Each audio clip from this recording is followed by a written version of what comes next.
फिर वो हाथ जोड़ के बैठ जाएगा, भाई साहब जो आप दे रहे हो हम खा रहे हैं और हम जीवन चला रहे हैं, यही बहुत है। हाईली ओवररेटेड मंत्री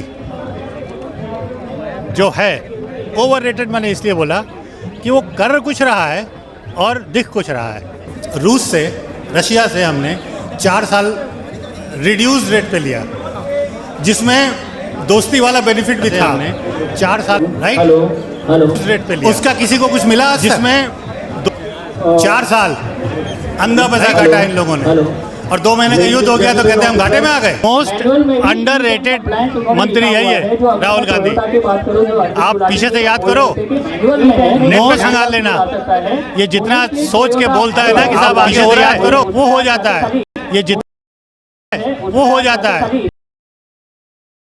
जो गाड़ियों से धुआं निकल रहा, अगर हम अलग अलग रिपोर्ट्स को देखें तो हमें मिलता है कि गाड़ियों से जो निकलता है पेट्रोल या डीजल यूज़ करने से, गवर्नमेंट का आर्ग्यूमेंट अभी तक यही है कि E20 यूज़ करने से शायद तक वो कम हो सकता है। ओके, तो उनका ओवरऑल कहना ये है कि हम 20% लेस क्रूड ऑयल इंपोर्ट करेंगे, राइट, और हम यहाँ पर इथेनॉल मिला देंगे ना। अब हमारे यहाँ सोचिए, इन इंडिया वाटर क्राइसिस नहीं है बिल्कुल ऑब्वियस है अब तो। बिल्कुल।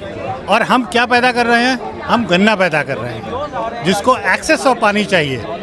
आप जितना गन्ना पैदा करोगे, क्या हम कहीं और जा कर के परेशान नहीं हो रहे? वही पानी जब हम गंदा पियेंगे तो हम कहाँ तक जाएंगे? MP घटना याद कीजिए, गंदे पानी से कितने लोग मरे।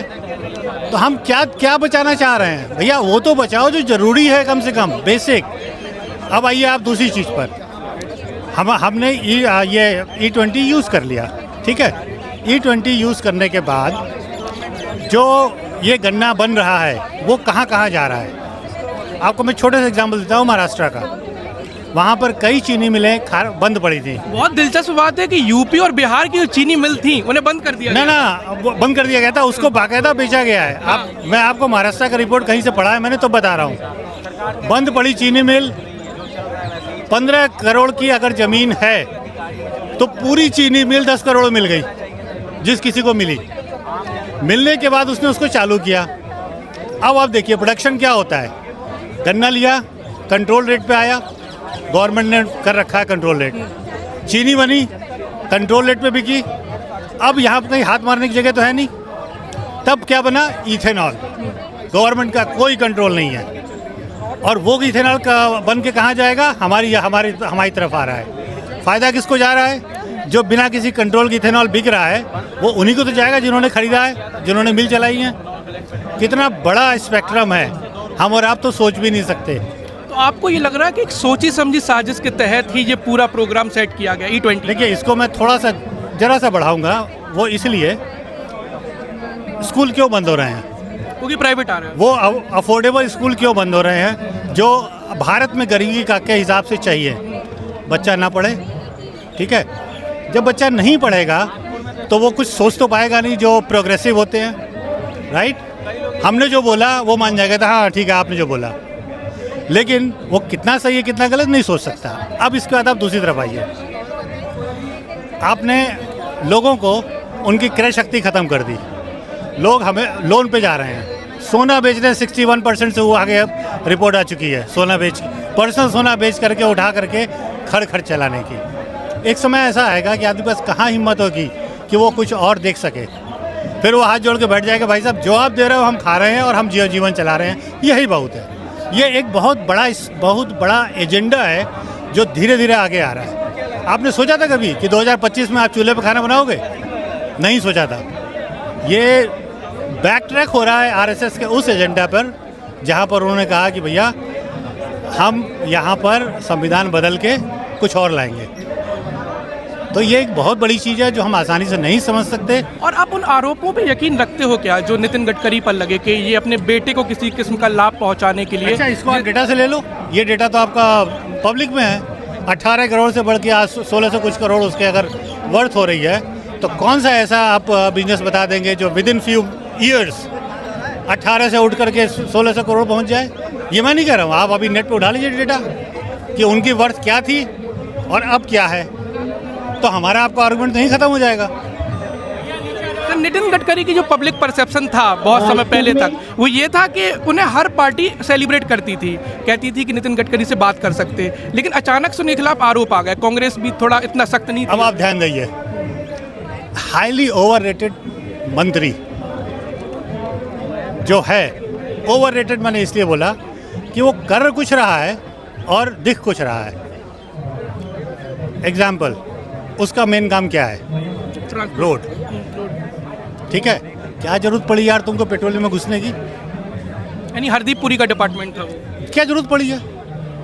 ये देहरादून एक्सप्रेस बना है अभी, ये एक्सप्रेस वे, गड्ढे हो गए थे उसमें। हो गए। क्या क्वालिटी दे रहे हो भाई?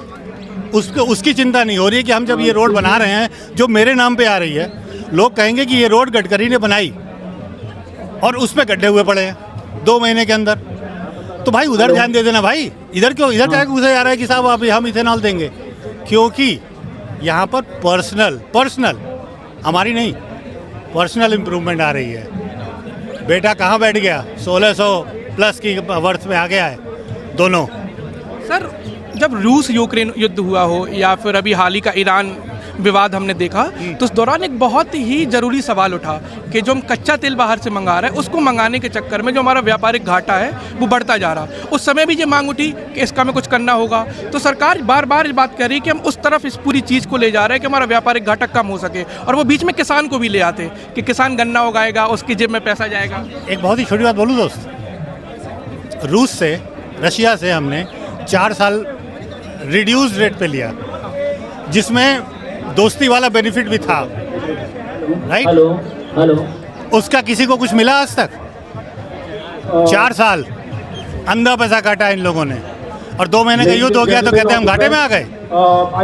भाई यहाँ लोग समझदार हैं, कुछ बोल नहीं पा रहे हैं किसी कारण से, तो इसका मतलब आप उनको गधा माने बैठे हो। हमने वो सारे रास्ता खत्म कर दिया, कर लो बेटा हमें कंट्रोल में, हम बोलेंगे सही चीज़। तो आपने किसी तकनीकी व्यक्तियों से बात की है कि मतलब E20 के चलते क्या सारी गाड़ी जो भारतीय सड़कों पर आज हैं वो E20 को पचा भी सकती हैं? सर देखिए, ब्राज़ील का एग्जांपल दे रहा हूँ मैं, दशकों लगे हैं, दशकों, कोई 2, 4, 5 साल 10 साल में नहीं है, वो स्टेप वाइज रेवोल्यूशन हुआ है, और उसके बाद आज भी वहाँ पर E0 है, E5 है, E10 है, अवेलेबल है। E20 पर बात नहीं पहुँच पाई अभी? नहीं, अभी नहीं है, E10 तक अभी भी है, सारा दशकों से करने के बाद।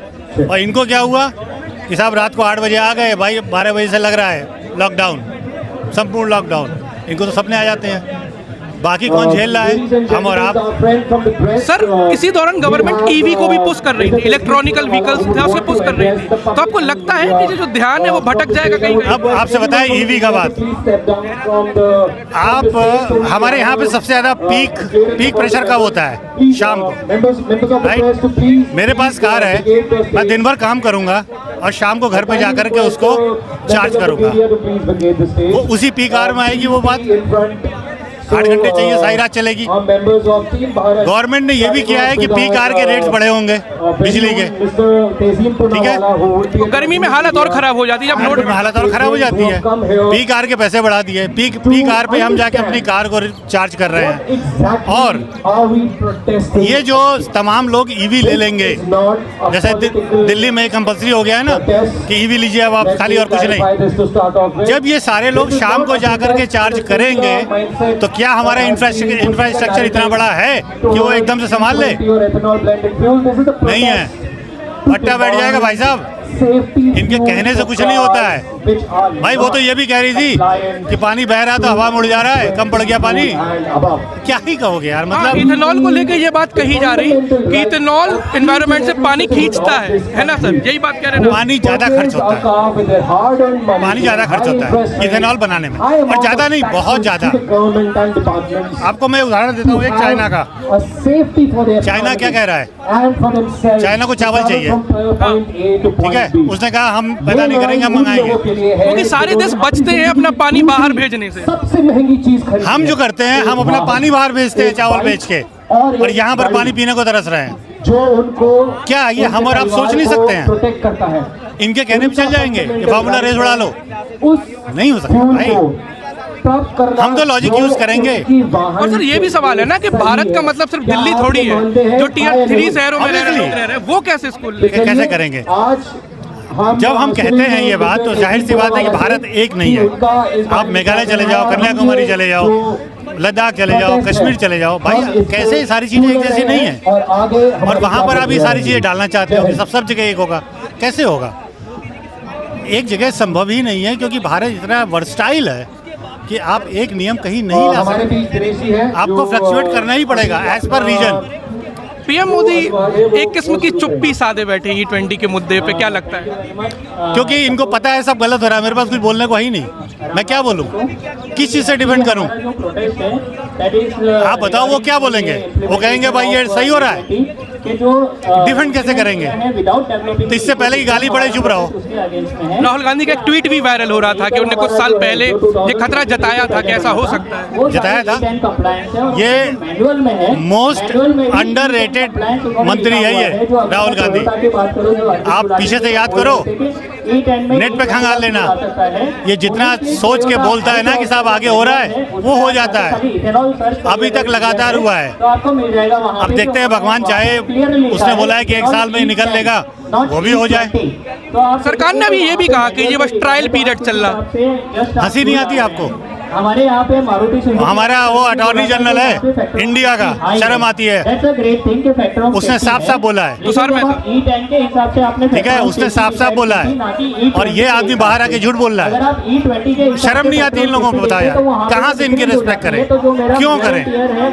अरे तुमने कुछ बोला है, खड़े हो जाओ कि हाँ भाई मैंने बोला था, तब तो एक बार को फिर भी समझ में आया। नहीं साहब, हमने नहीं बोला। वो पागल है जो उठा के क्लिप चला रहे हैं। इनको क्या ही जवाब दो, आप बताओ। E20 और जो वो तो जब जेब से पैसे जाते हैं तब आपको चुभता है, वैसे नहीं चुभता।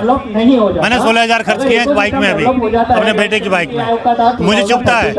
तो उसके बाद आप E20 वो आपके साथ भी होगा, इसलिए हम कहते हैं कि जो चीज़ है वो आपके लिए भी और हमारे लिए भी। मानी भी जाएगी। और जो आपने thank you sir, thank you. तो अभी आपने देखा कि कॉकरोच जनता पार्टी के जुलूस के पीछे, माफी चाहूंगा, कॉकरोच जनता पार्टी के प्रदर्शन के पीछे ही तसीम पूनेवाला, जो इनडायरेक्टली कांग्रेस से जुड़े हैं, वो यहाँ पे E20 फ्यूल के खिलाफ आंदोलन कर रहे हैं। अभी आपने अंकल को सुना, और ये भी सुन ले गवर्नमेंट क्या कह रही है। सरकार मुख्यतः 3 तर्क लग रही है। पहला तर्क ये है कि जो कच्चा तेल बाहर से आता है उससे भारत का व्यापार घाटा बढ़ता है। दूसरा तर्क सरकार का ये कहना है कि जब इथेनॉल बनाया जाएगा तो वो गन्ना किसानों से लिया जाएगा, तो पैसा किसानों की जेब में भी आएगा। और सरकार का तीसरा तर्क पर्यावरण को लेके है। पर्यावरण में ये जो तमाम तरीके का पेट्रोल डीजल है उससे धुआं निकलता है, वो दिल्ली को भी पॉल्यूटेड करता है और भारत को भी प्रदूषण की गिरफ्त में भेज देता है। अब हम देखते हैं कि E20 के खिलाफ और लोगों का